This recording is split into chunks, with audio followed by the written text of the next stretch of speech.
আসসালামু আলাইকুম। আশা করি সবাই ভালো আছেন। আজকে ট্রেডিং সেশনটি বেশ ইন্টারেস্টিং ছিল। গতকালের সেলিং প্রেশারের পর আমাদের অনেকের মনে একটা প্রশ্ন কিন্তু এসছে, সেটা হচ্ছে মার্কেট কি দুর্বল হয়ে গেছে নাকি বায়ার্স আবার ফিরে আসবে। ঠিক আছে, এটা নিয়ে আমাদের মধ্যে একটা কিন্তু কনফিউশন ছিল অনেকের ভেতরে। তো আজকের সেশন কিন্তু সেই প্রশ্নের কিছুটা উত্তর দিয়েছে। তো আজকের ভিডিওতে আমরা দেখব 5500 সাপোর্ট জোন কতটা শক্তিশালী প্রমাণিত হলো, আজকের রিকভারি আসলেই কি ট্রেন্ড চেঞ্জের ইঙ্গিত দিচ্ছে নাকি এটা শুধুই একটি টেম্পোরারি বাউন্স। সাথে market breadth, smart money flow এবং সেক্টর রোটেশনের মাধ্যমে আমরা বোঝার চেষ্টা করব বাজারের ভেতরের আসল সত্যটা কি, সেটা ফাইন্ড আউট করার চেষ্টা করব। আর অবশ্যই আজকের ভলিউম লিডারদের চার্টে আমরা নজর দিব, কারণ অনেক সময় বাজারের পরবর্তী দিক নির্দেশনার আভাস সেখানেই আগে পাওয়া যায়। সবশেষে আলোচনা করব গুরুত্বপূর্ণ সাপোর্ট রেজিস্ট্যান্স লেভেলগুলো কোথায় রয়েছে, আগামী সেশনের জন্য কোন বিষয়গুলো সবচেয়ে বেশি আমাদের নজরে রাখা উচিত। তো ভিউয়ার্স, শুরু করা যাক আজকের মার্কেট অ্যানালাইসিস। তো আজকের বাজারে সবচেয়ে ভালো দিক যেটা ছিল, আমরা যেটা দেখেছি যে ব্রড বেসড রিকভারি। ঠিক আছে, শুধু ডিসিএক্স সবুজ হয়েছে এমনটি কিন্তু না, বাজারের ভেতরে বায়ার্সের উপস্থিতি বেশ ভালোভাবেই আমরা আজকে লক্ষ্য করেছি। ডিএসিএক্স আজকে 5606তে ক্লোজ করেছে, 51 পয়েন্টের মতো বেড়েছে। আর ডিএস30 এবং ডিএসএস দুটো সূচকই কিন্তু ইতিবাচক অবস্থানে রয়েছে আমরা দেখতে পাচ্ছি। আর মার্কেট ব্রেথের দিকে তাকালেই কিন্তু বোঝা যায় আজকের বাইং প্রেশার কতটা শক্তিশালী ছিল। 274টি আমরা অ্যাডভান্সার্সে দেখতে পাচ্ছি, ডিক্লাইনার্সে 52টি আর 61টি আনচেঞ্জ অবস্থায় আমরা দেখতে পাচ্ছি। অর্থাৎ রিকভারি শুধুমাত্র কয়েকটি লার্জ ক্যাপে সীমাবদ্ধ ছিল না, বরং বাজারের বড় অংশেই বাইং পার্টিসিপেশন দেখা গেছে।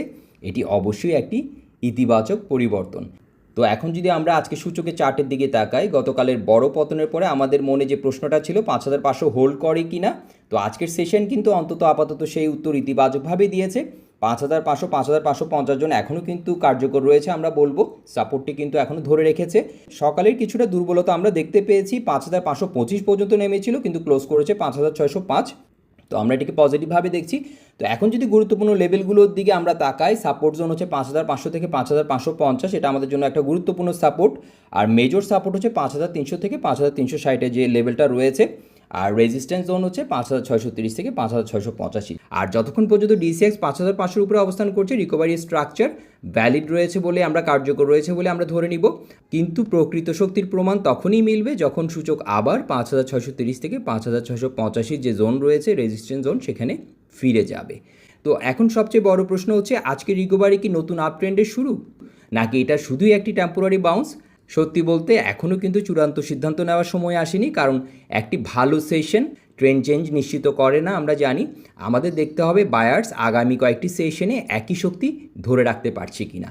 বিশেষ করে 5630 থেকে 5685 যে রেজিস্ট্যান্স জোন, এটা সামনে বাজার কী ধরনের আচরণ করছে সেটাই সবচেয়ে গুরুত্বপূর্ণ বিষয়।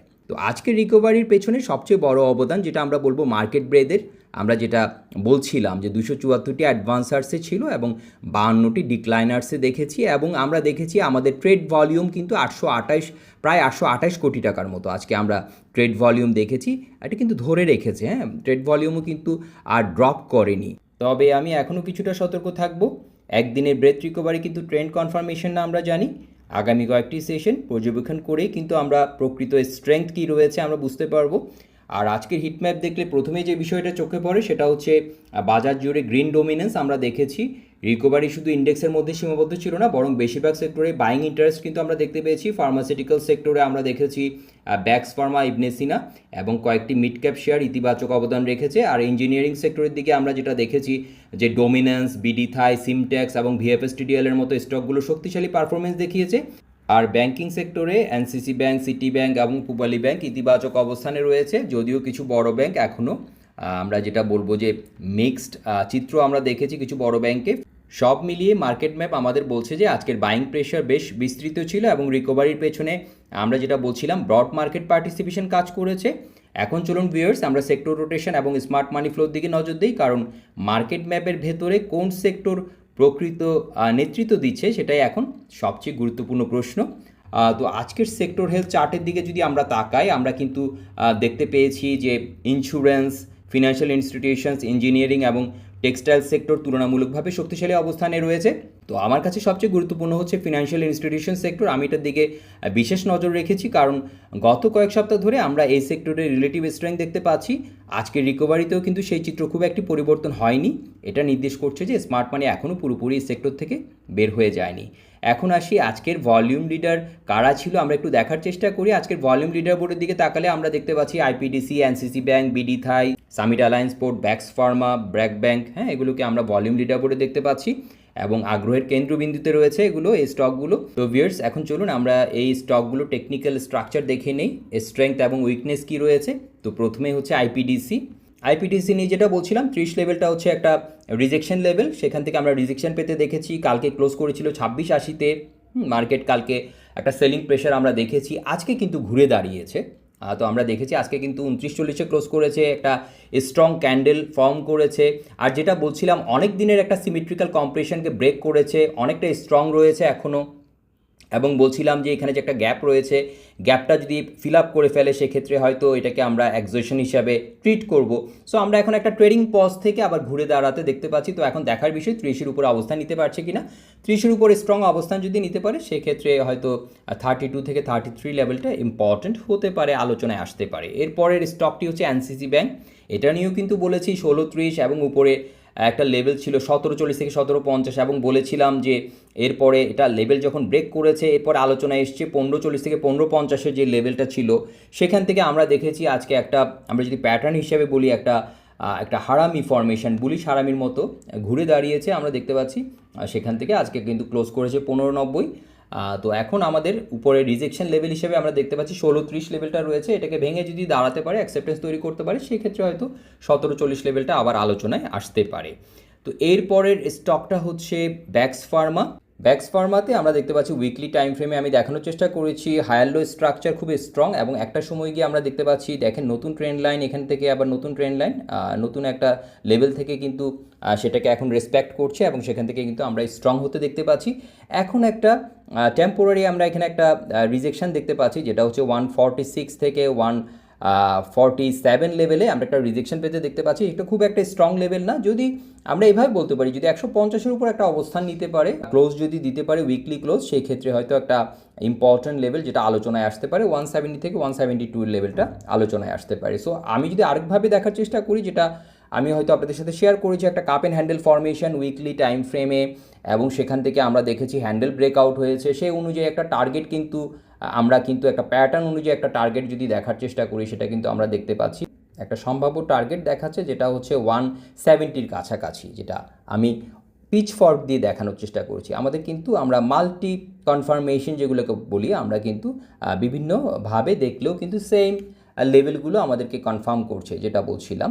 তো আমরা কিন্তু কনফার্মেশনগুলো পাচ্ছি, আমরা দেখলাম ব্যাক্স ফার্মা। এরপর তো যেটা বলেছি এখন কিন্তু স্ট্রং আছে এবং কাপ অ্যান্ড হ্যান্ডেল ফরমেশন আমরা জানি এটা এত পপুলার এবং এটা হচ্ছে এমন একটা প্যাটার্ন যেটা নেকলাইন ব্রেক করার পর খুব অল্প সময়ে টার্গেটের কাছাকাছি চলে যেতে দেখি।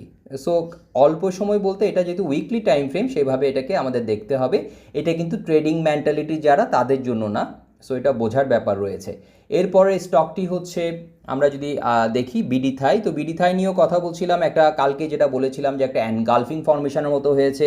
আবার এটাও বলেছি মার্কেট কন্ডিশনের কারণে এই প্যাটার্নটি হয়তো আমরা এরকম দেখতে পেয়েছি, অনেকগুলো স্টকেই কিন্তু আমরা কালকে এনগালফিংয়ের মতো দেখেছি, বিয়ারিশ এনগালফিং। সো এটাকে আমরা স্বাভাবিক বলবো না। সো আমরা দেখেছি আজকে কিন্তু একটা অনেকটা হ্যামার টাইপ ক্যান্ডেলের মতো ঘুরে দাঁড়িয়েছে, লোকেশন বিচারে হ্যামার বলতে পারছি না, তবে আমরা এটা বলতে পারছি যে শেষের দিকে কিন্তু বায়াররা অ্যাক্টিভ ছিল এবং ক্লোজ করেছে 20 লেভেলে।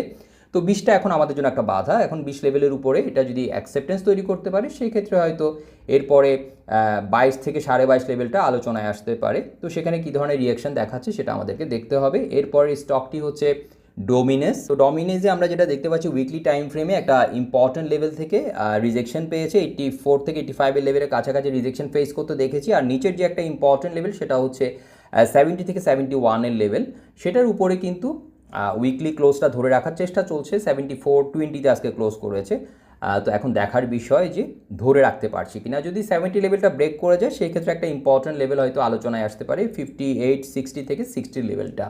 আর যদি ধরে রাখতে পারে সেই ক্ষেত্রে আমাদের রিজেকশন যেটা বললাম 85, তো 85কে ভেঙে দাঁড়াতে পারলে সেক্ষেত্রে হয়তো এরপরে আবার র্যালিটা কন্টিনিউ করার সুযোগ রয়েছে। আর আজকের লাস্ট যে স্টক যেটা নিয়ে কথা বলবো ভলিউম লিডার বোর্ডে, সেটা হচ্ছে পূবালী ব্যাংক। এবং আমরা দেখতে পাচ্ছি series of higher highs higher lows structure, একটা রাউন্ডিং বটম শেপ নিয়েছে, একটা ছোট্ট ফ্ল্যাগের মতো দেখতে পাচ্ছি। এছাড়াও কিন্তু আমরা যদি একটু দেখার চেষ্টা করি, এখানে একটা ছোট্ট একটা ফেয়ার ভ্যালু গ্যাপ আমরা যদি কনসিডার করি সেটার উপর ধরে রাখার চেষ্টা কিন্তু চলছে, এবং আমরা দেখতে পাচ্ছি একটা ইম্পর্ট্যান্ট লেভেল, সেটা হচ্ছে 38 থেকে 40-এর লেভেল। সো এটা কিন্তু একটা রিজেকশন লেভেল হিসাবে আমরা এটাকে ট্রিট করছি এখন, একটা বাধা হিসাবে। যদি এটাকে ভেঙে দাঁড়াতে পারে 42 হয়তো আলোচনায় আসতে পারে। আর নিচে যদি সাপোর্টের কথা যদি বলি, স্ট্রং সাপোর্টটা আমরা দেখতে পাচ্ছি 35 থেকে 35-60-এর লেভেলটা এখানে একটা স্ট্রং লেভেল হিসেবে আমরা দেখতে পাচ্ছি। তো ভিউয়ার্স, আমরা দেখে নিলাম আজকের ভলিউম লিডার বোর্ডে থাকা স্টকগুলো। তো সব মিলিয়ে আজকের বাজার গতকালকের তুলনায় অনেক বেশি আত্মবিশ্বাসী চিত্র কিন্তু আমাদেরকে দেখিয়েছে। আমরা দেখতে পাচ্ছি 5500 সাপোর্ট জোন হোল্ড করছে এখনও পর্যন্ত, এবং এটা কার্যকর রয়েছে। মার্কেট ব্রেথ শক্তিশালী রয়েছে, আমরা যেটা দেখতে পেয়েছি। ফিনান্সিয়াল ইনস্টিটিউশন সেক্টর এখনও কিন্তু নেতৃত্ব দিচ্ছে, আর ভলিউম লিডারদের মধ্যে বুলিশ স্ট্রাকচার কিন্তু এখনও অক্ষত রয়েছে। তবে সামনে এখন যেটা চ্যালেঞ্জ 5630 থেকে 5685 যে জোনটি রয়েছে, হ্যাঁ, এখানে কী ধরনের রিয়েকশন দেখাচ্ছে এটা এখন দেখার বিষয়, এবং এটা সবচেয়ে বড় বাধা আমাদের সামনে। ঠিক আছে, তাই আগামী সেশনে আমার প্রধান নজর থাকবে 5500 থেকে 5550-এর যে সাপোর্ট জোন, 5630 থেকে 5685 resistance zone, financial institution sector leadership ধরে রাখতে পারছি কি না, স্মার্ট মানি ফ্লো, মার্কেট ব্রেথের ধারাবাহিকতা। এখন সবচেয়ে গুরুত্বপূর্ণ প্রশ্ন হচ্ছে, বায়ার্স কি আবার 5630 থেকে 5685 যে রেজিস্ট্যান্স জোন সেটাকে চ্যালেঞ্জ করতে পারবে, নাকি এই রিকভারি আবার রেজিস্ট্যান্সের কাছাকাছি গিয়ে থেমে যাবে? এই উত্তরই সম্ভবত আগামী কয়েকটি সেশনে বাজারে পরবর্তী দিক নির্ধারণে সাহায্য করবে। তো ভিউয়ার্স, আজকের ভিডিও এই পর্যন্তই। ভিডিওটি যদি ভালো লাগে এবং ইনফরমেটিভ মনে হয় অবশ্যই লাইক করবেন এবং শেয়ার করবেন। ধন্যবাদ সবাইকে।